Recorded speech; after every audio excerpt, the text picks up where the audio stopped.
നമസ്കാരം, എല്ലാവർക്കും പ്രവാസി മലയാളിയിലേക്ക് സ്വാഗതം.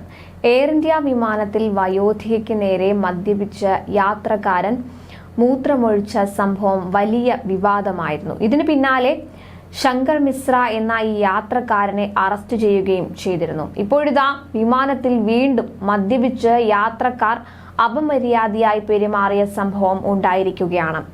ഇൻഡിഗോ വിമാനത്തിലാണ് ഇപ്പോൾ ഈ സംഭവം ഉണ്ടായത്.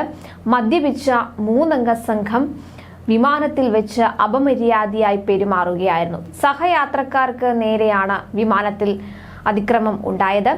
ഡൽഹി പാട്ന ഇൻഡിഗോ വിമാനത്തിലാണ് സംഭവത്തിന്റെ അടിസ്ഥാനത്തിൽ 2 പേരെ CISFന് കൈമാറിയിട്ടുണ്ട്. ഒരാൾ പാട്ന വിമാനത്താവളത്തിൽ നിന്ന് രക്ഷപ്പെട്ടതായും വിവരമുണ്ട്. സംഭവം സ്ഥിരീകരിച്ച ഇൻഡിഗോ വിമാന കമ്പനി പരാതി പോലീസിന് കൈമാറിയതായും വിശദീകരിച്ചു കഴിഞ്ഞു.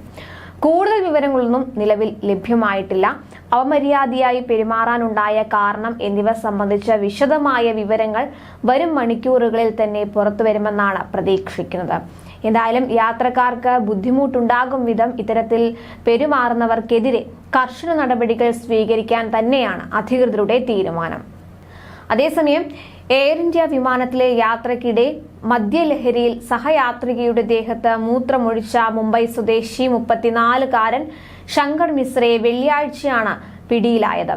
സംഭവത്തിൽ കേസെടുത്തത് മുതൽ പ്രതി ഒളിവിലായിരുന്നു.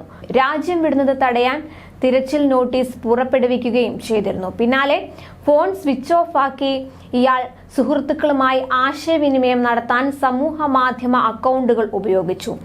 ക്രെഡിറ്റ് ഡെബിറ്റ് കാർഡും ഉപയോഗിച്ചതായി കണ്ടെത്തി. ഇതാണ് പ്രതിയെ പിടികൂടാൻ പോലീസിനെ സഹായിച്ചത്. ഇയാൾ ബംഗളൂരുവിലാണെന്ന സൂചന ലഭിച്ചതിനെ തുടർന്ന് ഡൽഹി പോലീസ് അവിടെ പോലീസ് സംഘത്തെ വിന്യസിച്ചിരുന്നു. എയർ ഇന്ത്യ വിമാനത്തിൽ കഴിഞ്ഞ നവംബറിൽ ന്യൂയോർക്ക് ടു ഡൽഹി യാത്രക്കിടെയാണ് ബിസിനസ് ക്ലാസ് യാത്രികനായ ശങ്കർ മിശ്ര 70 വയസ്സുള്ള സ്ത്രീയുടെ ദേഹത്ത് മൂത്രമൊഴിച്ചത്. സംഭവത്തെ തുടർന്ന് US ആസ്ഥാനമായുള്ള വെൽസ് ഫാർക്കോ എന്ന ബഹുരാഷ്ട്ര ധനകാര്യ കമ്പനിയുടെ ഇന്ത്യ ചാപ്റ്റർ വൈസ് പ്രസിഡന്റായിരുന്ന ഇയാളെ കമ്പനിയിൽ നിന്ന് പുറത്താക്കിയിരുന്നു. എന്നാൽ സംഭവത്തിൽ എയർ ഇന്ത്യയുടെ ഭാഗത്തു നിന്ന് അതിവേഗത്തിലുള്ള നടപടി ആവശ്യമായിരുന്നുവെന്ന് Tata group chairman N Chandrasekaran പ്രതികരിച്ചിരുന്നു. സംഭവം അർഹിക്കുന്ന ഗൗരവത്തിൽ കൈകാര്യം ചെയ്യുന്നതിൽ പിഴവുണ്ടായെന്നും അദ്ദേഹം വ്യക്തമാക്കി. നവംബർ 26-നുണ്ടായ സംഭവം തന്നെയും എയർ ഇന്ത്യയിലെ സഹപ്രവർത്തകരെയും വ്യക്തിപരമായി വേദനിപ്പിച്ചു. യാത്രക്കാരുടെയും ജീവനക്കാരുടെയും സുരക്ഷയ്ക്കും ക്ഷേമത്തിനുമൊപ്പമാണ് എയർ ഇന്ത്യ. അംഗീകരിക്കാൻ കഴിയാത്ത തരത്തിലുള്ള ഏത് സംഭവങ്ങളും പരിശോധിക്കുകയും ആവർത്തിക്കാതിരിക്കാനുള്ള എല്ലാ നടപടികളും സ്വീകരിക്കുകയും ചെയ്യും എന്നും അദ്ദേഹം വാർത്താക്കുറിപ്പിൽ പറഞ്ഞിരുന്നു.